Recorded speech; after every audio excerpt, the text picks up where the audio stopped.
welcome. Welcome to the iHemp Hour. My name is Dave Craybill. I'm with iHemp Michigan. iHemp Michigan's mission is to educate, inform, and promote the research, development, and cultivation of industrial hemp here in Michigan. iHemp Michigan advocates for wellness and people and the planet through hemp, and it begins with the farmer. And as usual, we're going to start with the non-farmer, Mike Brennan from Michigan Marijuana Report. What's going on today, Mark? Yeah, they don't get much more non-farmer than a guy who lives in a condo in Ann Arbor, but that would be me. And so one of the things, in fact, Mr. President Dave Crable was on, I interviewed him this morning for a story. 2 days ago, there was some lobbyists from the Michigan Cannabis Manufacturing Association that were in the House, Michigan House, supporting a couple of bills that would, they could one of two things. They would either regulate Delta-8, which is sort of a psychoactive ingredient that comes out of hemp that is very popular right now in a lot of states, because hemp, of course, is legal nationwide, or they would just outright ban it, which a lot of states are going for right now. So in that story, which we just posted to Michigan Marijuana Report, mimarijuanareport.com, you can see the pros and cons of that. We obviously are just reporting it. We take no position on that. Although some of our business partners on the Hero Project do have Delta-8 in some of their gummies. So we'll see what happens next, whether they just regulate it, ban it, or whatever the case may be. I know that, David, that you were saying that the iHemp position on that is you are not in favor of having Delta-8 in your products, but I'll let you speak for yourself real quickly here. Yeah, it's I understand the desire, for the income. The monetary motivation is very high, to produce this cannabinoid, but it really isn't the intent of industrial hemp to provide an intoxicant. We're more focused on the grain and fiber, the CBD, and the CBN and CBG. Those are great cannabinoids that are providing great benefits. We want to continue that, but we just don't feel that anything that markets as an intoxicant is a good path for industrial hemp. Okay.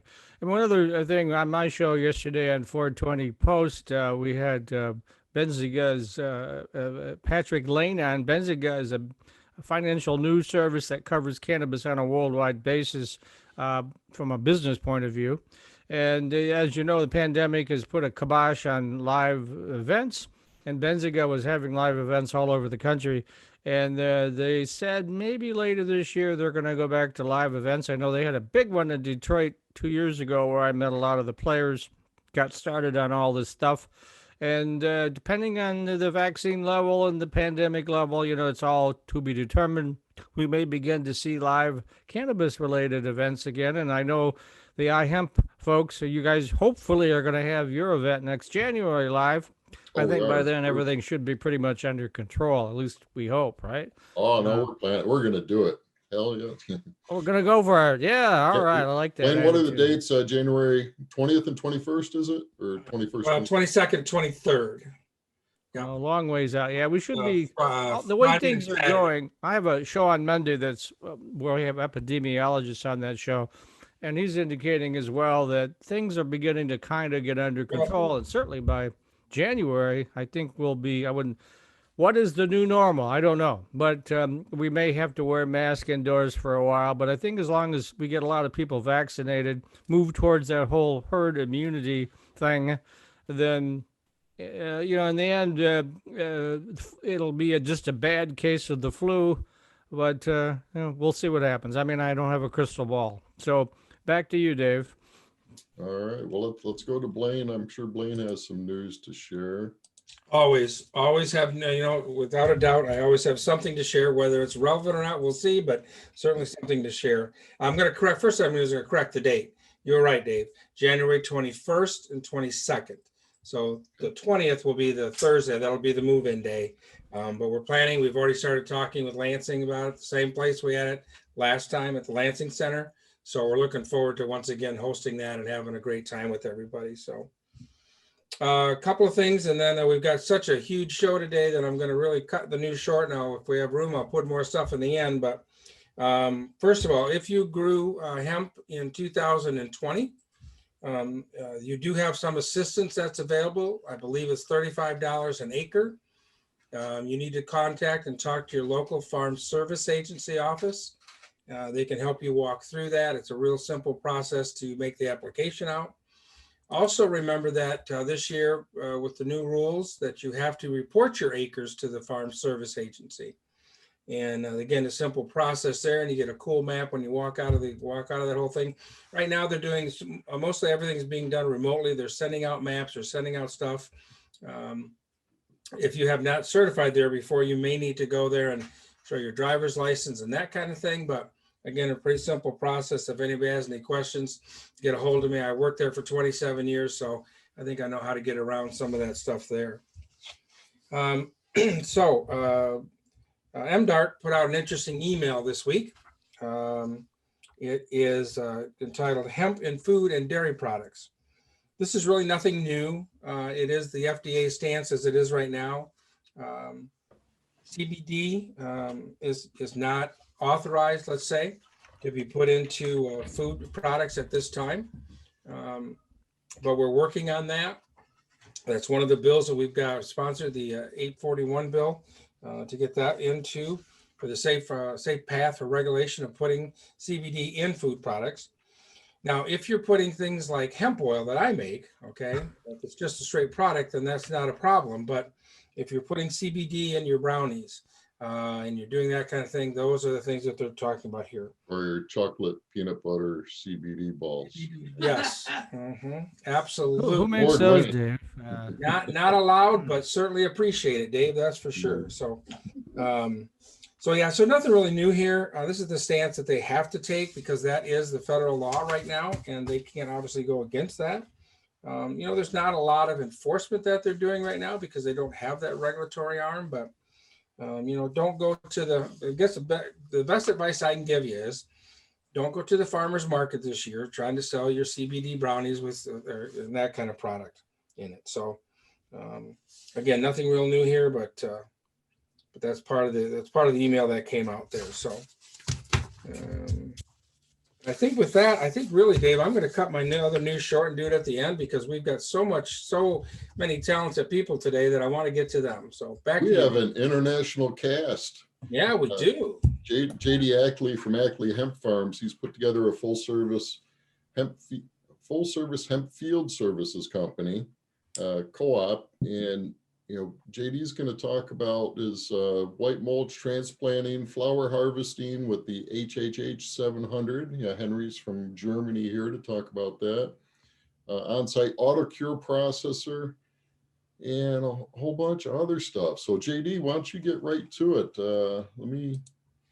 Why don't you tell us what you have going on? I know you have a nice presentation you've prepared. Thank you very much for being part of the Absolutely. Absolutely. Thank you, Dave. Thanks for the welcome. I'm really excited to be here. I'm with my head of cultivation here, Alec, Britt, and we're really excited to talk about the boutique services we've put together for the hemp industry. We worked last year with Miller Farms a lot in developing our plan for this year and our grow.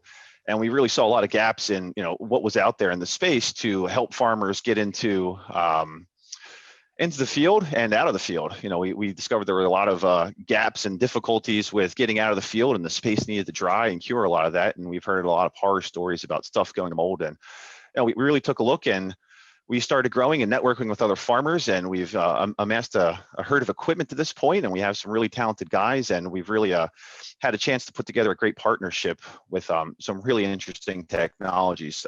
3 of the technologies and the partners we brought in today to speak with us are revolutionary to the market. There's nothing really like them in this space yet, so I'm really excited to jump in and talk about what they're doing here. So we're a small farm, a boutique farm here in Southwest Michigan. We're about 10 acres. We're growing 4,000 cultivars, clones for smokable flower here, doing 2,000 clones for terpenes from the Hemp Mine, and almost 19,000 for oil for mid-Michigan hemp. So we're a small farm focused on more of the smokable flower and CBD cannabinoid side of the business here, and we're really excited to get growing. Like I said, we've worked with Miller Farms last season, really understanding the processes and how we're going to go at it. They're big fans here, Hempy winners this year. So we've got a lot of great guidance, and Ken and Mark have just been fabulous in leading the way and really leading us, sharing all their information. So we've started off with partnering with them, and we've now partnered with 4 other farms at this point here, and we have some spaces to help some other farmers, right? So what we've built is a fairly full services, right? So we have the ability to, get the mulch into the ground, get transplanted for you. We have great partnerships with some genetic companies. And then during the summer, we have made an investment into THC testing machines, the Neogen Raptor, right? One of the big hiccups, I would say, last year in Mark's program, Mark and Ken ran into some shipping delays, right? They were using a lab that was out of state, and they lost 2 of their samples. And we know how critical that is to keep an eye on your tea levels while the flowering's in progress. So losing 2 weeks to misunderstandings with UPS and the postal service there, and not having somebody local to run to, really created a lot of difficulties and concern for them, right? So we've alleviated some of that by having a machine here in Southwest Michigan that we can service the Southwest and really bring a full complement to what we're doing. And then the really exciting part here is what we're doing in the fall, right? So we've have an interesting partnership with Henry and the HHH 700 flower harvesting machine. So we're going to talk with that, and Henry's on the line with us. As you mentioned, the Autocure, which is really revolutionary to provide a really compact space for drying and curing. And Cole, the inventor of that product, is on the line with us, and he'll talk a little bit about that. And then New River Distilling is here with us for terpene extraction. So he has a mobile plant that he's going to talk about, and really has a new process as he's addressing what they're doing in terpene extraction, really the highest quality, as well as having a product left over. One of the gaps with steam distilling for terpenes is you're left with just mush. Everything you put in, you get the terpenes out, but otherwise you're just left with mush. And his new process is really quite interesting. So we'll bring him on for a second here. And then we're big partners with oil extraction. So Dr. Fabio Rodi and Icon Processing, we're really working really closely with him this season for processing and extracting down to isolate and the different oil products there. So as I mentioned, our partners, we have a really good list here with Icon, New River, Neogen doing the testing. We work pretty closely with Rainflow. We have Rainflow machines, and they do irrigation design and planning for us, and their support services. So really excited about that. We've also partnered with Roger, a big fan of the iHemp Hour here in Film Organic. So we're really excited to use his white mulch product that's compostable and organic. And as I said, our genetics partners here are really top tier. We're working really closely with the Hemp Mine. Dr. Justice is just, she's absolutely at the forefront of the industry and a thought leader there. Just a real power, what she's bringing to the industry here, and the professionalism and the just the high quality. We've been so impressed with working with the Hemp Mine. Mark and Ken work really closely with them, and really helped us last year at some of the field trials we went to work through their genetics, and they've been just very supportive with the consulting. I think they really have fabulous tools to understand light period and what grows well in Michigan, and they, and they've grown here. They've had field trials here in the area. We were able to test and see how their genetics turned out. Cultivars as well, just another top tier player in this space, another thought leader. Dave Marshall here is local in Paw Paw, and he's just been instrumental in helping us with field prep and understanding, coming from that ornamental horticultural and greenhouse space in the market. He brings a really good understanding of what it takes to bring these to fruition, as well as having the local understanding and the connections with the testing and understanding the regulations on a very local level. So it's been great to partner with him. And Mid-Michigan Hemp over there in Midland, really just another top tier genetics partner. They they have a really good understanding of what they're doing there, able to propagate to a high level there with genetics here from Michigan, right here, propagated and grown here in Michigan. So really excited to work with those guys as well. So starting here in the spring, We're co-oping with 4 farms now. We're still looking for some, we do have some gaps here. If anybody does not have a plan to get their field transplanted at this point, we have a crew of guys, and we're looking for some more farms to partner with here in our co-op to deliver these services. So we can do the raised white mulch raised beds. That's a tongue twister, huh? And get them in the ground for you, and work with irrigation to understand what your needs are and get the drip tape in there and installed, as well as transplanting for you. So we have a crew of guys, and we're working with Film Organics, and we have the ability to lay that for you to support that. And then we have the THC testing machine. So we made an investment in the Neogen Raptor there, and we've worked with the folks at Mid-Michigan Hemp, who have really worked closely with Neogen to develop that and understand and have that field testable aspect of it, right? So we can provide lots of samples and get out there and have a really good look at what fields are doing there and understand them as they're flowering out there, to make sure that we're in compliance there and we can have a good regimen. But that's a good service we can layer in, and that's the beauty of a lot of these services. They might not be, you might not be in need of all of them, but there's certainly some aspects and some holes we can plug to help you have a successful season. And with that, we'll jump into this very interesting machine, the HHH 700, developed out in Germany by Henry. And Henry's on the line with us today, and I'll turn it over to Henry to talk a little bit about what he's doing and his machine. Hi all. So I want to start with my history. My beginnings are back in 2015, when I learned that there is almost no machinery for flower harvesting on the market, especially for small farms. And I wanted to give an affordable machine for beginners with like 2 or 5 hectares, because they were depending from laborious work of a lot of people, and they were standing around a table in Czech Republic where I saw it first time, and 25 persons were stripping with that thumbnail and index finger these flowers for extraction and also for food. So I became self-employed in 2016, and I had more time to think about that project, and I decided to go into hemp besides the engineering services. So I made my mind up and tried to imitate that move and how it could be done driving through the field.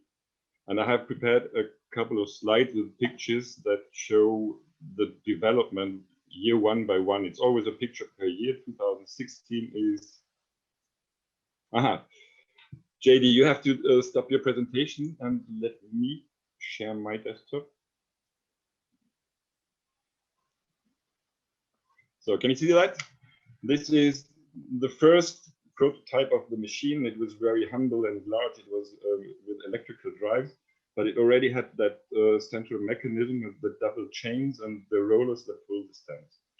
I already started to patent this technology, and it is a basic and easy technology, but still possible to get patents in Canada, USA, and Europe. This is year 2.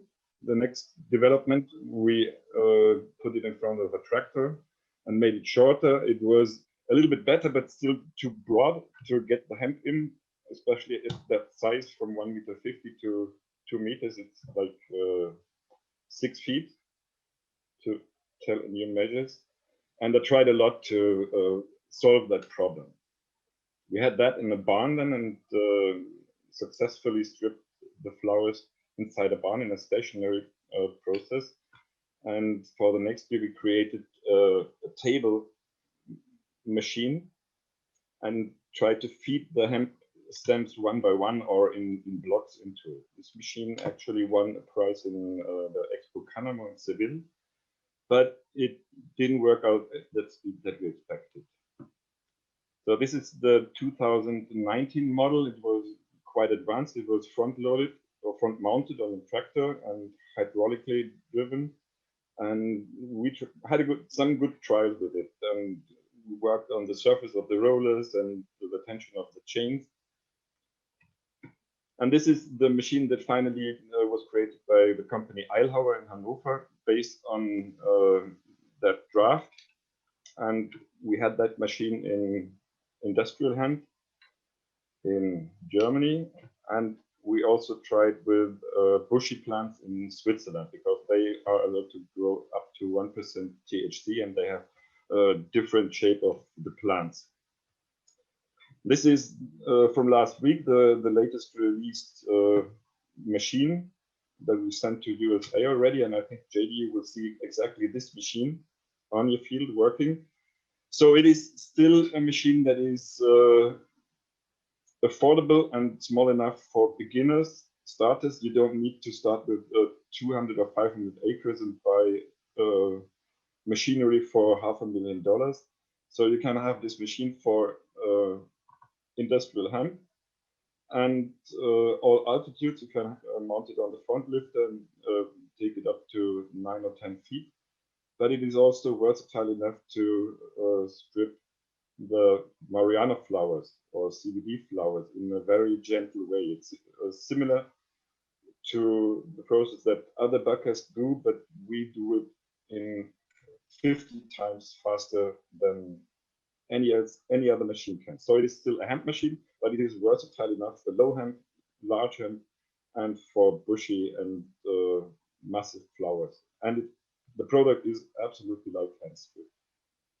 So this is a short overview of my work so far. I mean, I think you will see the machine sometimes, or you can visit my website. There's a video on it that shows quite good what the machine can do and how it works. Yeah, and if there are questions, I hope to do. Thank you very much, Henry, for sharing that. We are very excited to receive this machine. Yeah, so they are still being all built in Germany at this point at Henry's manufacturing facility, and we have just gained the first round of machines here in the United States. Jamie picked them up last Friday, so we are very excited to have them here.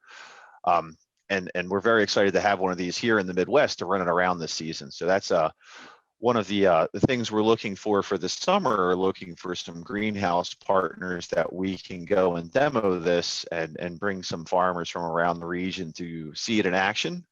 So that's one of our asks for today. So if you have a greenhouse and you like to see a demo of this, we're looking to get around the Midwest and show it off a little bit. And certainly we are ramping up manufacture here in North America, so we don't have to import them all from Germany, deal with aluminum tariffs and all those difficulties of importing them. So we're looking to get them out there this year.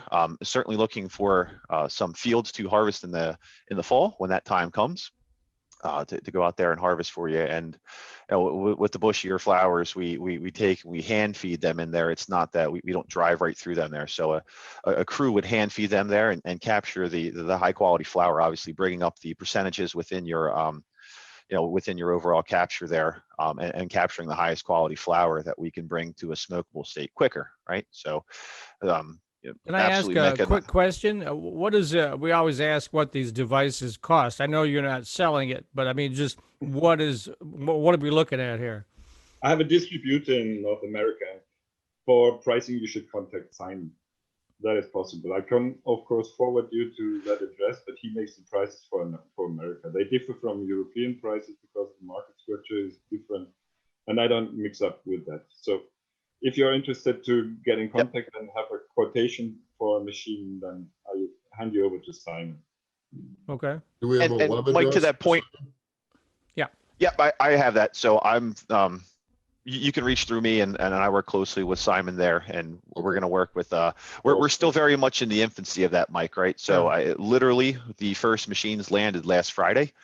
We are prototyping them. There are some nuance between manufacturing in the EU and manufacturing here, standard bolt sizes, tray sizes, and things of that nature. So we have Simon has the manufacturing capabilities, and they're working that out, and we are working to get the demos out there and the reverse engineering ones. So it's a little bit TBD at this point. They're trying to understand what that's going to look like, but we're hoping to be quite affordable. As Henry said, this is something for the smaller farm. You know, we're shooting to serve under 25-acre farms, so something that we can get into or co-op with several smaller farms, you know, as we're trying to do here.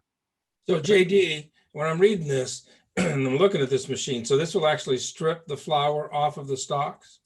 That is true. Yes, that's exactly what we're shooting for. We're looking to feed in, you know, a long branch with a nice cola on it, feed it in there, get rid of that fan and some of the larf there, and produce just a flower, right? Something that we can take to a trimmer or take right into the cure machine there.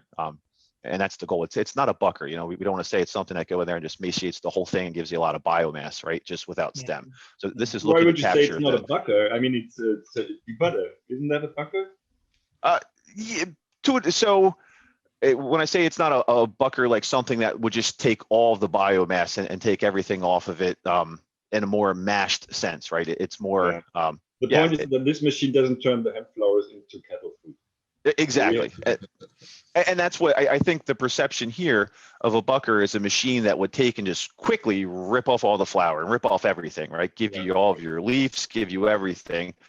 So I want to position it that it's not just a bucker that you, because there's plenty of buckers here. It's not unique to have a bucker. There are plenty of mechanized buckers here on the market that you just stand there and throw the entire branch in and get stalks back, right? This aim is to be much more gentler on that and harvest pristine flower, as you said, Henry. So that's why I wanted to establish that differentiation. Good. So, okay. Yeah, absolutely. Yeah, we just to let everybody know, I put in the chat on the iHemp Hour page right now, but for anyone listening to a recording of this, go to henryshempharvester.com and you can see a video demo of it. Yeah, a lot of great demos of it. And we're going to have much more video coming soon. We're working to get some of that production work here as we get our hands on this machine here in the very short term. So next, solving for the next problem I had was one thing that Mark and Ken really came across is, you know, they built a very large pole barn, you know, a 22-foot eave, 60 by or 80 by 100 foot pole barn. And for their 10,000 plants, they had to run it full 3 times to dry, right? So drying and hand curing was certainly extremely space restrictive and a lot of risk in that, right? So with the curing process, it is certainly one of the riskiest parts of the entire process to get it hung dry correctly and to get it, you know, without getting any mold or without losing your entire crop in a matter of days to unfavorable weather conditions. And you know, so that's another point too I wanted to bring up about the Henry's hemp flower harvester is that with that speed, you know, it allows us to run as close to that 30 days as possible and really navigate around weather windows, right? So, you know, a process that might take, you know, 10, 15 people to get down in a reasonable amount of time, we can do in days, right, or a day. So we can navigate around weather windows and we can be very precise with as long as we dare to run out those 30 days. So a very important part about what that machine affords us in this industry. So from a curing perspective, though, certainly the biggest fear out there is losing it to mold, losing it to anything. And it's not an exact science. You know, when you hang it up to dry, you know, you're kind of dealing with large volumes of air and trying to get it cured and dried properly. And certainly moisture meters and things out there to help you along that way. But it's certainly a seat of the pants affair. And working with cultivars, they're using this Autocure technology. And we were just blown away with it.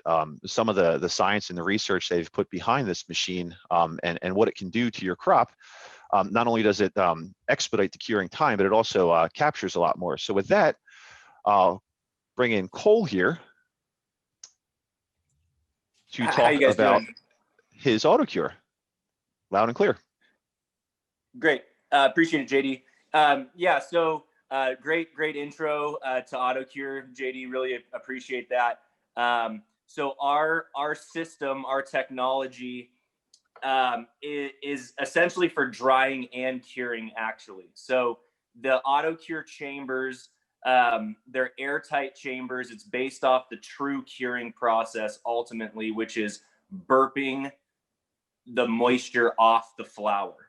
Okay, so that's what you're doing in curing ultimately, is you're slowing down the moisture release of the flower for a couple of reasons. One, so that you don't over dry it, so that you're actually retaining the terpenes and the cannabinoids, which we've proven in various lab tests, which you've mentioned, but also to actually get the flower down to your finished moisture content, which is typically between, for smokable flower, it's typically between 8 and 12%. And that's important ultimately for the shelf stability of the flower. So ultimately, as a producer, what's the most important thing in drying and curing is getting your harvest to shelf stable flower, meaning that it's not going to mold if you put it in a sealed packaging, or that it's not over dried. So what Autocure does is it uses custom software and robotics systems that we've patented and developed over years, to create an algorithm that controls moisture release.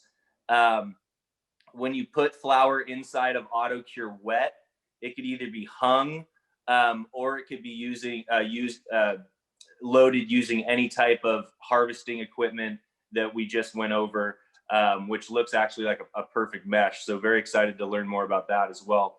But basically, fresh wet flower usually takes about 10 days total to go from your 80% fresh moisture content down to your finished moisture content of between 8 and 12%. So that 10 days could be increased to 14 to 21 if you wanted to. We have a full touchscreen control system so that you can dial in your drying and curing process with much more.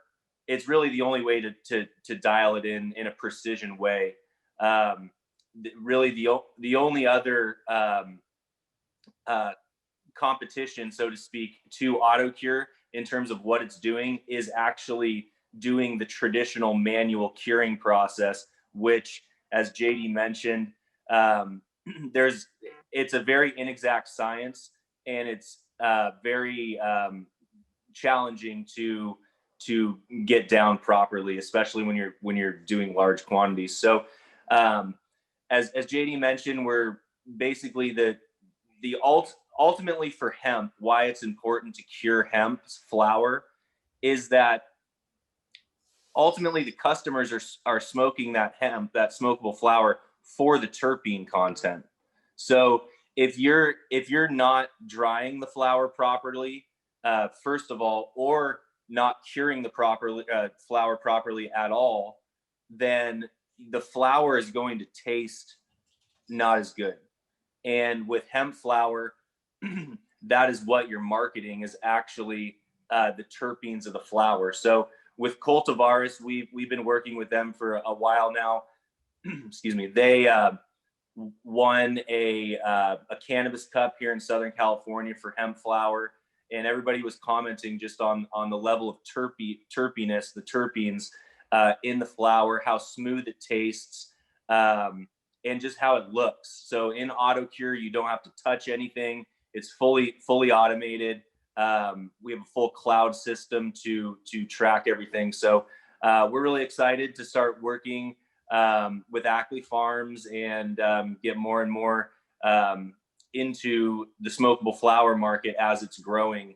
We've already made a great footprint, so we're excited to keep getting in here more and more with these types of partnerships.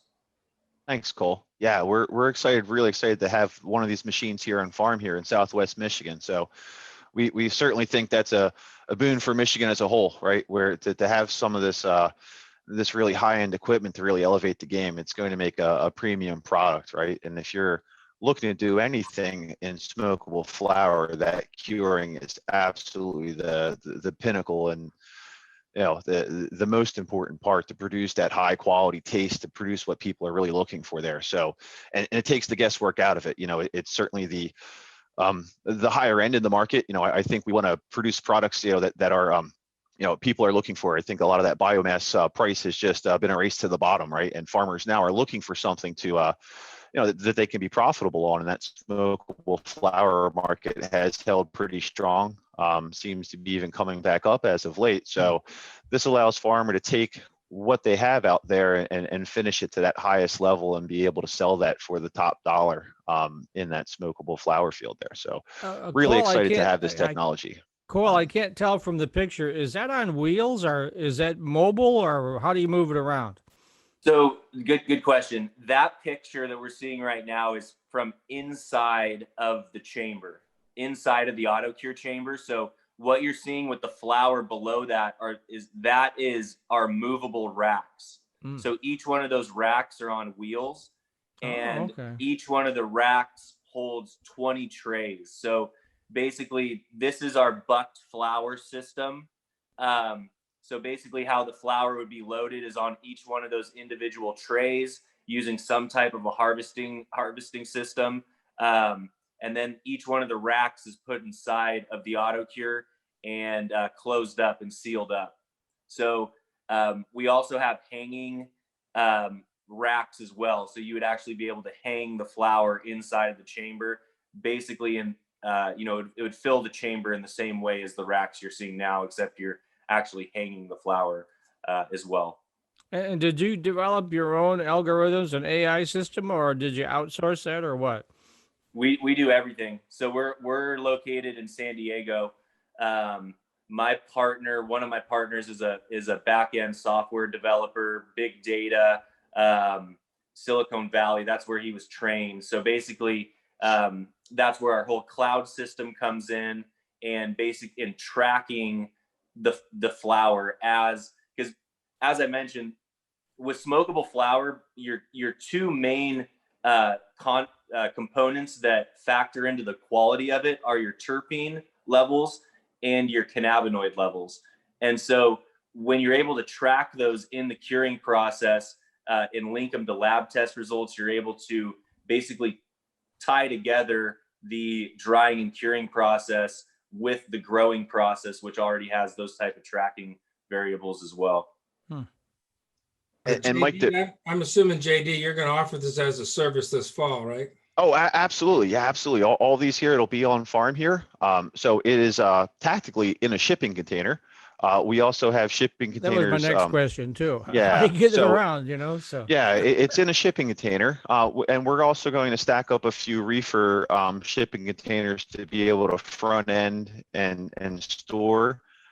So we can kind of stage and get a gauge for that. So we're certainly looking for folks to take advantage of this, to work with us to do this curing here. And as Cole said, the beauty of it is it's managed in the cloud, right? So we'll have this machine here on farm, but it will have Cole's eyes on it the whole time. So he can work with us adjusting that, and we'll have, Autocure as a whole overseeing that. And, being cloud managed is really great. There's just a myriad of sensors in there, and what they do with handling the air and getting to that level is really the mystery in it. So, to have them to be able to oversee it the entire time is a real powerful story. So I'm assuming that this also works for recreational and medical marijuana, regular marijuana as well. Yes. Yeah. So that's actually what we developed it for initially. So we've been in the market for more than 5 years now, starting in recreational and medical. But flower's flower at the end of the day. And actually the system works with other types of plants besides cannabis as well. So it's really the curing process, and you want to get the anything down to your finished moisture content while retaining the oils inside of that. Otherwise, you just lose them. So it's a straightforward process. We just developed the robotics and the system to do it automatically and consistently. Yeah, the Michigan Marijuana Report deals with a lot of the big growers here in Michigan, so this might be something they'd be real interested in. So. Yeah, we have customers in Michigan as well, and the recreational medical side of things. So, and just to touch point on, they come in shipping containers, so they're fully movable and are able to be put outside. We also have chambers that are able to be installed into dry rooms, pre-existing infrastructure as well. So Hmm. either the shipping container or a dry room infrastructure, pole barn, what have you, would work either way. Great. Thanks, Cole. Awesome. Actually, Great, awesome. appreciate it. So up next, we have a really exciting thing we see in the hemp, and I feel like a broken record because this is also exciting. But working with new River Distilling on a very a new and unique terpene extraction process. So we have today Daniel on the line from the owner of New River Distilling to talk about a little bit about his process and how it all works.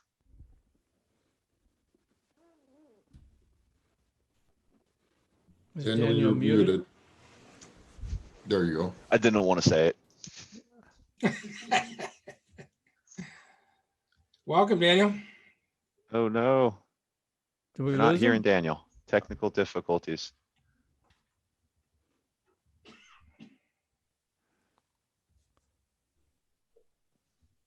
No, sir. There's a button that you have to click on audio. Did you do that? There The you go. dreaded double mute. Okay, all right. Wait, now can you hear me? Yep. Yep. Okay, wonderful, sir. Oh, there we are. Okay. Gotcha. Yeah, I'm connected on my phone as well. There might be some issue there, but either way, I hope everyone's doing well. Just got just a few minutes here. But Daniel from New River Distilling Company, we're located in Boone, North Carolina, just north of Asheville. And we are an end-to-end processor. We specialize in flavor and aroma extractions from all types of plant material, citrus, hops, lavender, and hemp is a big one for us. And so we're CGMP certified. We are USDA organic certified as a processor end-to-end. And we began in the hemp space, at least, offering farmers on-farm extraction systems so that they didn't have to lug all of their biomass, whether it was dried or not, to a large processing facility. They could do at least the first part of the process themselves. So giving a little bit of power back to the farmer. And that pictured here is that one of those systems. We have built 4 around the North and South Carolina areas, and we're releasing 4 more of these systems. Some are brand new farms and some are just add-ons to these existing extraction outposts. The existing extraction outposts are cryogenic ethanol based. And there's a problem when you bring biomass or just hemp flower in general to an ethanol extraction, you basically lose the high quality terpenes or essential oils. I use those terms interchangeably, essential oils and terpenes. You essentially lose how they smell. Now, you can pull out the volatile compounds, but once mixed with volatile solvents like ethanol or even a denatured ethanol, they're kind of a lost cause. And on the other end of that, if you run a steam distillation, which is the standard in the industry, you then essentially you could lose the cannabinoids. They don't go away. You just then taint the plant with a lot of water. And like JD said, you end up with more of like a mash out of a brew tun or a mash tun at a brewery. Now, you could absolutely take that to a dryer and dry out the water and then extract it. But you're going around in circles there. So what we've thought about and developed is a way to, one, dry the material, rid it of moisture, but also capture those terpenes as you're removing moisture straight out of the field. So this unit goes around the field, likely out of the harvester from Germany, very impressive, is going to be perfect for our system to feed-wise input material. In a solvent-less manner, we're able to pull the water and the terpenes, separate them, and then you're left behind with a very dry, somewhere around 5 to 8% moisture content material that's ready for ethanol extraction. So this isn't for smokable flower unless you're looking to remove the essential oils and add them back onto flour later, or a different lot of flour. The essential oils are more for topicals and concentrates, recreational concentrates, or even if a medical patient wants to vaporize oil. So yeah, I mean, that's the basic point of it, that you are able to go straight to an ethanol extraction, and then this machine is the curing process, if you will. So it's kind of a 2-in-1. And then, go straight to ethanol, go to a crude oil, and then we are a refinery here, or we offer that to farmers as well.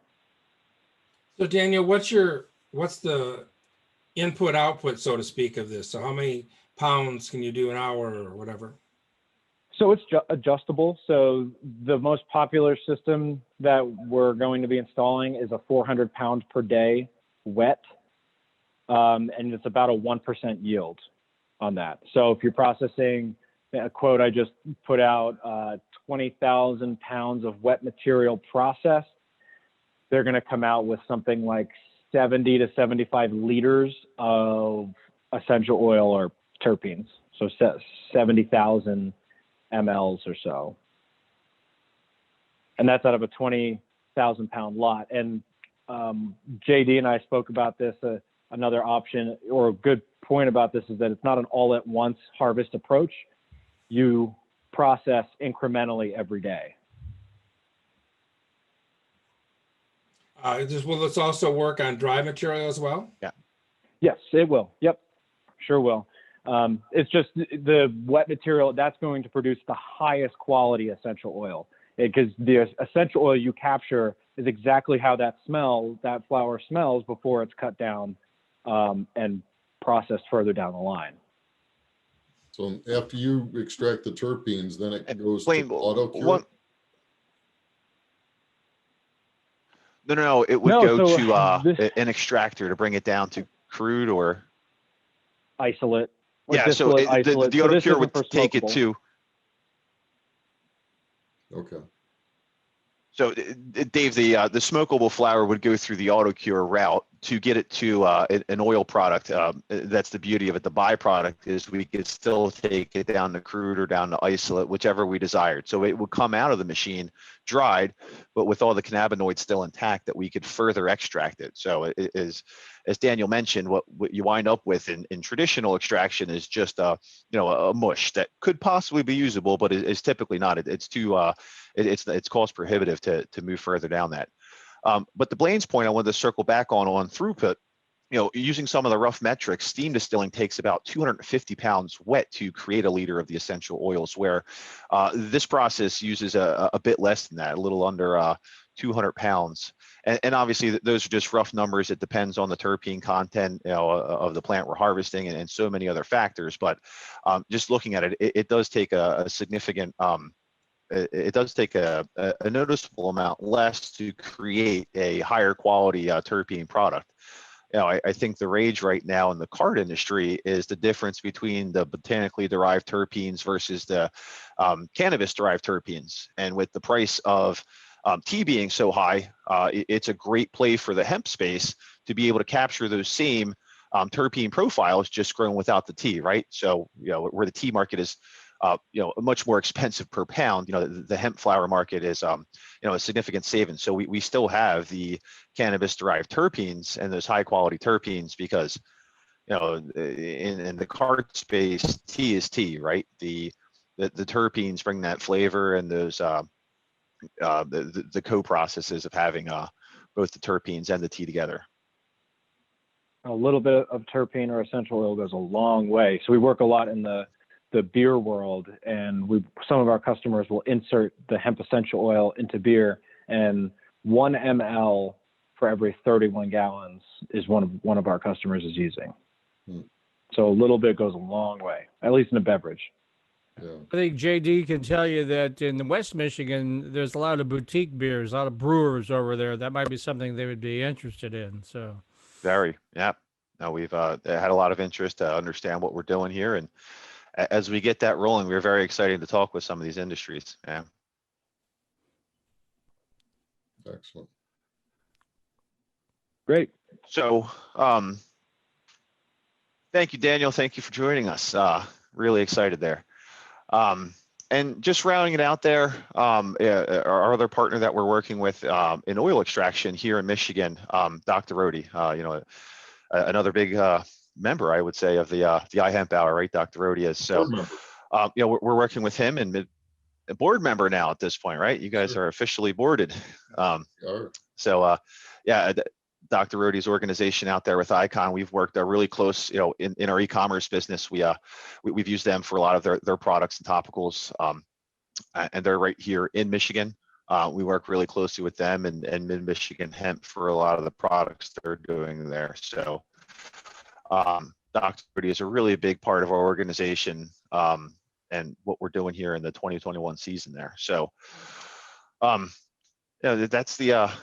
that was it in a nutshell. We're call to action here is really looking for some folks with greenhouses that we could do some demos with the harvester and just really start talking with some folks there now as people are starting to go face to face in the past 3 weeks here. I've been able to actually meet with folks. So I'm excited to see what the summer entails here, but we're really looking forward to bringing these services here to Michigan. We think that's going to kind of help everyone raise the bar a bit to have these services available to everyone. So we're looking to talk with some folks. If you have a chance, hop over to AmericanHempFieldServices.com and share your information with us here and take a look a little bit further of what we're doing. Well, I can tell you, I've been doing this show for a year, and as a technology guy, this is probably the most technologically sophisticated show we've done. All this stuff is all new to me, and I can't speak for Blaine or Dave, but boy, I'm just amazed at how sophisticated this is. Yeah, I come from the technology world. I've recently worked for Oracle and Verizon and a consultant as well. So it's certainly leveraging what I know. Yeah. All the pieces of the puzzle there. Yeah, and that's what we were looking for. We solved all of our problems, and we're just trying to co-op and share with everyone else and bring that out there. So hopefully it entices some folks who've been burned in the past, who don't have some of these pieces, that they can bring them in, right? Maybe they don't have the drying aspect, or maybe they like to go the terpene route. The terpenes are certainly very lucrative at this point. The stuff that Daniel is able to create is really the highest end in the industry. We're considering ourselves a rather premium brand. We think we brought a lot of great pieces to the table here. So really excited. How mobile is this in the sense of, in the cannabis world, there's a lot of growers over more on my side of the state, a lot of facilities in Jackson, Marshall, places like that. Would you service them as well? Oh, absolutely. We're hoping to service the entire Midwest, right? So we have a crew, we have tractors, we have we're working this out here with the transplanting as well as the harvesting, and we've working with moving a lot of this around. We have that logistical side pinned down as well. We feel that we could provide soup to nuts. We can work with you and get the right genetics with our genetics partners. We can get it into the ground for you and get you a good irrigation consultation and help you with your soil and water going. And then follow that through the summer with getting it tested, and then harvest it and process it and bring it to the market as you desire. So we feel we have all those pieces there to really help the entire piece. So looking for investors that might have the space and are looking to grow some of this, we're able to consult a little bit and show some of the modeling that we've done and where we're seeing that we can make some money in this industry. Good stuff. JD, Thank you so much, JD. do you want to mention your little soiree in July or not yet?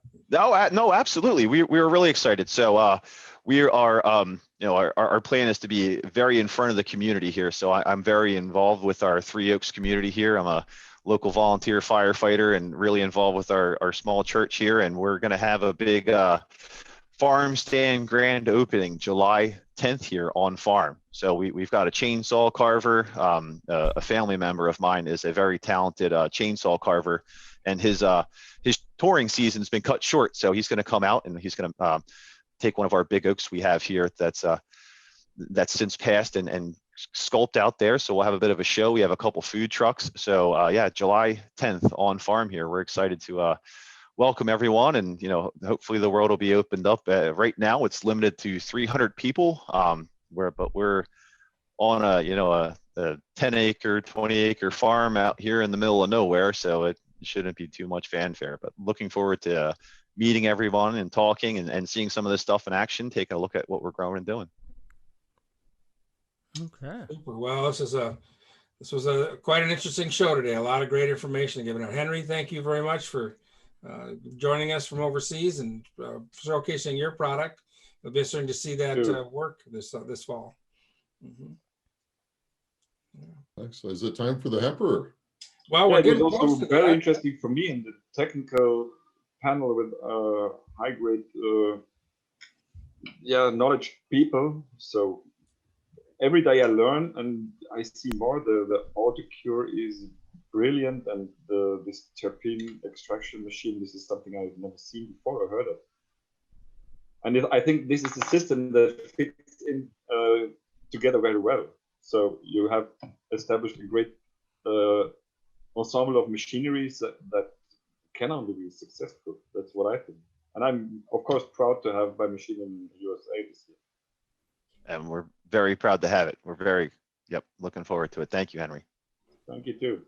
Thank you for the show.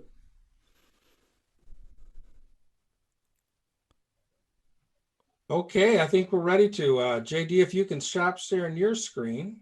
Certainly can, sir. And then, okay. I'm waiting for that good asparagus. I just bought some asparagus, so you got me all excited here. I'm standing by, Blaine. Okay, well, let me get to just a couple other things, and then we'll get to that because it is asparagus season. I've been out just some changes in my family situation here, my life. I've been able to get out and do a little traveling around lately, and I see that the asparagus is coming off the fields. It looks like a really nice crop this year. So we'll see. Hopefully the frost hasn't hurt it too bad a few weeks ago, but one of the other things I wanted to mention, going back to the MDART email that came out about hemp and food and dairy products, one of the things they mentioned in there is right now, of course, it's not legal to add hemp, the grain or any of the protein or that to animals that are going into the marketplace. But if you're feeding your own animals and if you want to feed them hemp grain or hemp protein pellets, that kind of thing, I know where you can get that stuff.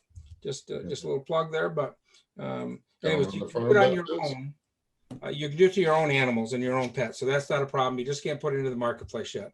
It's still going to be a few years. We're working very, very closely with Hemp Feed Coalition. We're going to try to get some legislation introduced here in Michigan so that we are ready when it becomes legal to feed livestock, that we don't have a delay in being able to use that. So that's one of our projects we're working on in the background. So just let you know, we are working every day to bring manufacturing and to the hemp industry here in Michigan. And we appreciate all the help that we're getting from all of our members and friends along this way to make this happen here. So we're looking forward to that.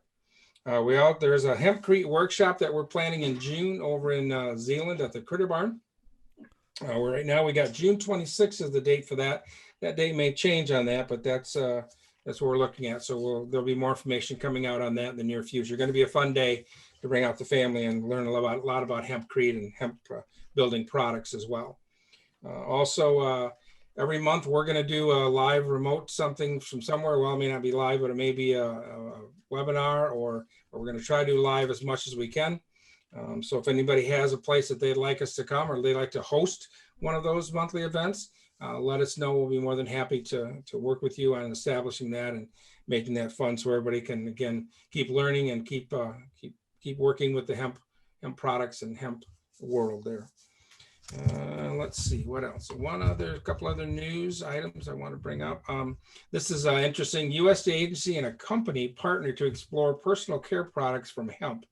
So USDA is working with Midwest Bioprocessing Center. They're out of Peoria, Illinois, and they're going to be working with the hemp oil in a different process than what normally is being done with to do this. It's called biocatalyst. In short, it involves using enzymes and heat rather than harsh chemicals and solvents to catalyze reactions that bind natural antioxidants like periodic acids and lipids. They've been working with soybean and vegetable oils, but they're now going to start working with the hemp oil. So again, every day, something is finally coming along with manufacturing on here. So we'll keep our ear to the ground on that one, and we'll be able to share more information as we learn on that, but excited that somebody's doing that with the hemp oil. If you understand hemp oil, it is a great, great product. So what else we got coming on here? We have Speaking of manufacturing, Blaine, I should be sharing pictures next week of the hemp frisbees. oh, sweet. We're going into production. We finally got our colorant. So All right. it's happening. It's happening, right? Little at a time, it's happening. Can't wait to get mine and throw mine around. So, Senator Paul Rand is still the Fight for Hemp Act to raise the THC limit to 1% continues on that. And of course, want to make sure we get support. Also make sure that, a lot of times we ask for our representatives for assistance on passing these bills or getting something we want in there. Make sure you take the next step after that too, and thank them if they've signed up and they've sponsored or supported the bills. Make sure you thank them for that. Everybody likes to thank you now and then for sure. So we're doing on time. Oh, we're getting pretty close, aren't we? Let's see. I wanted to bring up. So the 15th, Thursday the 13th, Midwest Hemp Council is having their spring sortie. This is supported with the whole hemp plant economy. If you go onto the Midwest Hemp Council site, you can see where to register for that. And kind of passed the deadline to register, but I think you can still do it. It's $25 for members and $50 for non-members if you want to attend that. That's sortie coming up. The Midwest Hemp Database applications are now available. If you want to be able to submit your cannabinoids in your plant flower and get it tested for a reduced rate out of Rock River Laboratories, you can sign up and be part of that project. And the more we get in there, boy, the more it helps out everybody to learn the different cultivars and how they're going to work here in Michigan and in the Midwest area. So Hemp at the Crossroads is still being planned for December 1st and 3rd in Plainfield, Indiana. And then, of course, we're working on the Midwest iHemp Expo. That's going to be January the 21st and 22nd in Lansing, Michigan at this point in time. So with that, since we're running real close here, we're going to get to the fun part of the hour. All right, here we go. So let's see, I'm going to share my screen if I can do this properly. Let's see if I can. Share screen, share.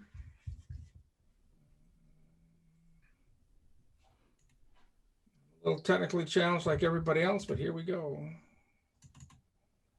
Okay, can everybody see that all right now? Yes, sir. Oh, yeah. All right, see, I'm getting better. I don't have live video yet, but at least I'm being able to put it up on the board here. So He can be taught.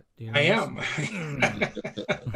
It's like an old dog, you just got to get the right biscuit, So this is herb crusted asparagus spears. This particular recipe, I make 4 servings. It takes about 40 minutes to make, not a big deal of time. These garlic and Parmesan and crusted asparagus spears make a tasty side dish, snack, or party appetizer. So, AD, we may need to bring some to your party. This is from the Naked Food magazine is where we got this out of. Basically, the ingredients are pretty simple. It's a bunch of asparagus, about 12 spears, and 12 tablespoons of hemp seed, a quarter cup of yeast, 1 tablespoon garlic powder, 1/8 of a tablespoon of ground pepper, a pinch of paprika, 1/4 whole wheat breadcrumbs, and juice of half a lemon.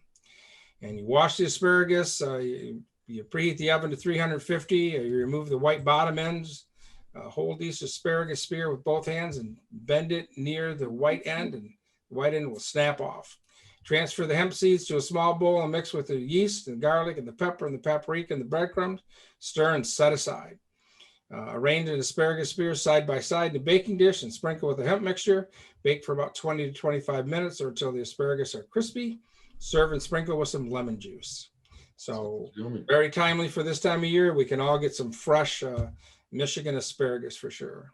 And that's what we have. So next week, we're going to have She Hemp that's going to be on. We're going to talk about, Dave, maybe you can give us an idea of what we're going to be talking about on that one. Yeah, I found this lady, I think she's in Florida, and Yep. she's doing textiles. It's a hemp wool blend, and I was just really intrigued by it, so I wanted to learn more. So that's what the iHemp Hour is about. See what kind of technology and movement we have forward. The textiles is going to be an exciting sector for hemp in the future. So see what she has going on. So if anybody has any other special shows that they'd like to have us do, or maybe get something talking, let us know. We'll be glad to find speakers for any of those things that may be of interest out there. So with that, that's about all I really got today, Dave. All right. Well, thanks again, JD. Good show. Thank you, Dave. Thanks for having me. Everybody. Thanks, Henry, Alec, and Cole. Yeah, good crew. And Cheers, everybody. That July 10th event. Yeah, looking forward to it. It's going to be exciting here. Hopefully it'll be warmed up by then. Yeah, hopefully. Here before we know it. We're probably going to be complaining about the heat by then. Oh, Yeah. yeah, absolutely. Absolutely. Oh, we needed the rain, so we're going to complain there too much. So, Yeah. All right. All right. Well, see you all next week. See you next All right. week. Thanks again, guys. Slow.